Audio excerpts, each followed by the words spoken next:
जब सुविधा ऊपर से शुरू हो और त्याग नीचे वालों से मांगी जाए, तो ऐसे सिचुएशन में देशवासियों ने सत्ताधीशों का बात मानने से इनकार कर दिया है।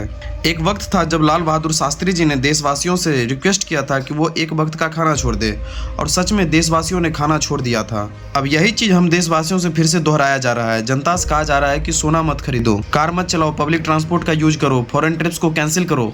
हमारे प्रधानमंत्री जी कह रहे हैं पेट्रोल डीजल को बचाओ, गोल्ड मत खरीदो, वर्क फ्रॉम होम करो।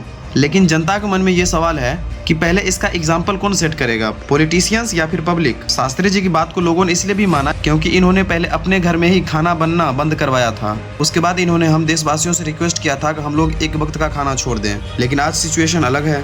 जब राष्ट्र मुश्किल में हो, टेंस सिचुएशन में हो, तो जनता हमेशा साथ देती है। वो देश के लिए सारे सेक्रीफाइसेस करने के लिए तैयार रहते हैं। बट सवाल ये है कि क्या देश का ख्याल सिर्फ इन भोली भाली जनता का है, या फिर देश हित का जिम्मेदार इन पॉलिटिशियंस का भी है, जो सत्ता के सर्वोच्च पद पर बैठ के सरकारी खर्च करवाते हैं, बड़ी बड़ी रैलियां करवाते हैं, अपने गाड़ियों का बड़ा बड़ा काफिला निकलवाते हैं, वीआईपी कल्चर्स को फॉलो करते हैं, इसमें किसी भी तरह का कोई सैक्रिफाइसेस नहीं करता। तो क्या इन नेताओं की जिम्मेदारी नहीं है कि वो इतने बड़े बड़े इवेंट्स को देश हित में रोक सके?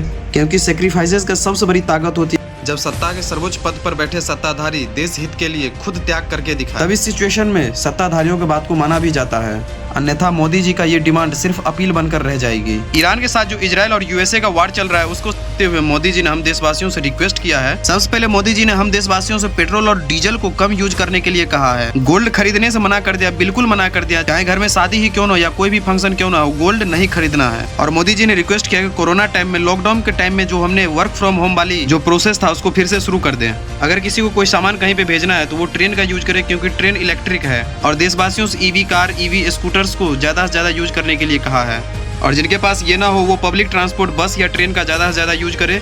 जिन शहरों में मेट्रो चल रही है, मेट्रो का ज़्यादा से ज़्यादा यूज करे। और हमारे पीएम ने फार्मिंग में जो फर्टिलाइजर यूज होता है, उसको बंद करके नेचुरल फार्मिंग पे फोकस करने को कहा है। बाहर के देशों से जो खाने वाली तेल आता है, उसको खरीदने से मना किया है। और हमारे घरों में जो डेली यूजेस के प्रोडक्ट है, उसको लिस्ट बनाकर उसमें चेक करना है कि कौन सी सामान फॉरेन की है, और इस फॉरेन प्रोडक्ट को खरीदना बंद करना है। और इंडियन प्रोडक्ट्स को ज्यादा से ज्यादा खरीदे और इसका यूज करें। इसकी रिक्वेस्ट की हमारे प्रधानमंत्री ने। और हमारे प्रधानमंत्री ने 1 साल तक देश से बाहर घूमने के लिए मना किया है। घूमने के लिए इसलिए मना किया है ताकि ट्रेवल के टाइम जो प्लेन में फ्यूल लगता है, उस प्लेन के फ्यूल को बचाने की कोशिश की जा रही है।